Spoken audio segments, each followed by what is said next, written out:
Sometimes one video may not be sufficient to cover an important topic, and the feedback I received made me believe that the last video was about one of those topics. Mostly, there was a confusion about how understanding and implementing the science of identifying, quantifying, and pricing externalities can help us achieve the main objectives that we discussed in that video, which are smooth transition towards the use of sustainable solutions and the boost of innovation in sustainability.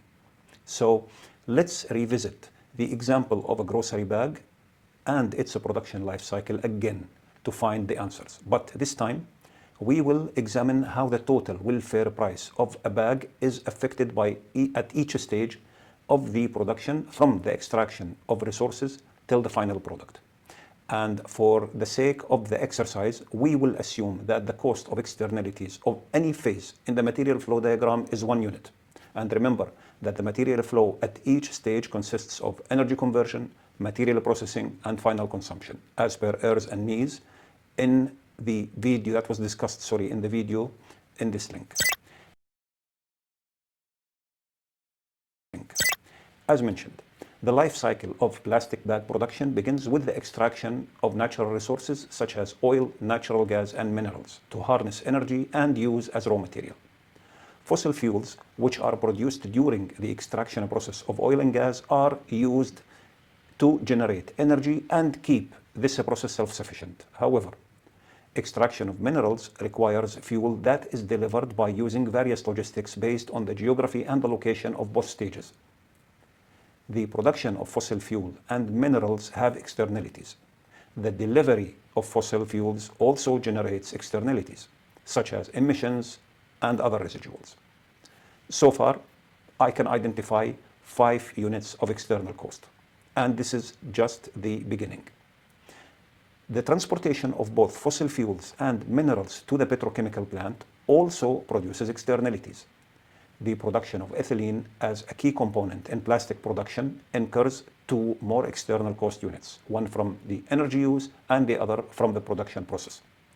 This same principle applies to the logistics and the material flow phases of the plastic film extrusion and the blowing stages, and in total, the production of a plastic bag incurs 15 units of external cost. Now, welfare economics assume that consumers are free to continue using plastic bags as long as they pay for the total damage cost, along with the financial cost, of course. This includes both well-known and newly revealed costs and damages, making the welfare cost dynamic and always incremental. You may be still wondering how this relates to the goal of shifting to sustainable alternatives and promoting sustainable innovation. To address this issue, let's propose the following alternative scenarios. Imagine an entrepreneur or a businessman considering competing with the existing plastic bag suppliers by offering a cheaper alternative production technology that takes into account the welfare cost. Let's assume that this individual plans to produce plastic bags using a new technology that internalizes the external costs caused by the petrochemical process. This may involve using residuals and emissions from the production process as raw material, resulting in less fossil fuel usage for transportation and energy production, the elimination of the use of minerals as raw materials, and the exclusion of their logistics. And as a result, we have an alternative ethylene production process that reduces 2 units of plastic bag external cost. From a business perspective, if the cost of this alternative process is less by 2 external units or more, compared, of course, to the existing welfare cost of the plastic bag, there is an opportunity to compete in the market. Now, another scenario is to reduce external cost of the production of plastic bag by eliminating the use of minerals and other additives that are used along the bag's production life cycle stages. This would not only remove the cost of their production, but also the cost of their transportation. Accordingly, this could potentially save 3 external cost units. But let's assume a scenario where it could be possible to exclude the fossil fuels in all stages of the plastic bag's life cycle as an energy resource and use only sustainable alternatives. This would result in a reduction of 5 external cost units. While the previous approaches focused on specific phases of the product life cycle that fall under the control of the phase owner, we could tackle another activity that is beyond his control.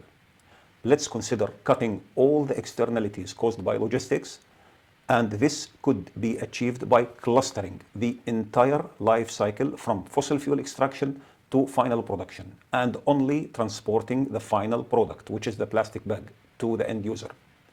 This would eliminate logistics externalities and bring the total external cost down to 11 units. You may have noticed that all the alternative scenarios assume the production of the same final product, plastic grocery bag. They included only changes in production processes, energy generation, technology, and supply chain. The goal is always to minimize or eliminate the environmental damage, thus reduce the social and the environmental costs. However, this doesn't mean that we should not consider the production of different, more sustainable final product to replace the plastic bag, as long as we keep the external cost baseline as a reference point to accept or reject any such alternative. As the total welfare cost is much higher than the current financial one, these alternative products get the chance to compete and receive funds for R&D activities. Such funds are unlikely to be approved by potential investors in a system where only financial costs are considered. I have not yet discussed recycling as an alternative, and this is what I plan to do now. But before I start, I need to establish a fact that may not be easily accepted by many. Recycling plays in a different league and kicks in when the environmental issue related to the externalities production already took place. In most cases, we recycle because we don't want to make the situation even worse by sending the product to the disposal site. Don't misjudge my statement, please, and hear me further. First, as mentioned earlier, a single grocery bag can cause up to 15 external cost units by the time it is discarded or offered for recycling. Based on this perspective, recycling may not be the most effective solution and should be considered alongside other alternatives, as it does not contribute to reducing plastic bag initial environmental cost. Second, the recycling process of a grocery bag involves multiple stages that require energy, material conversion. The first stage of recycling a grocery bag involves transporting of the bags to the sorting centers.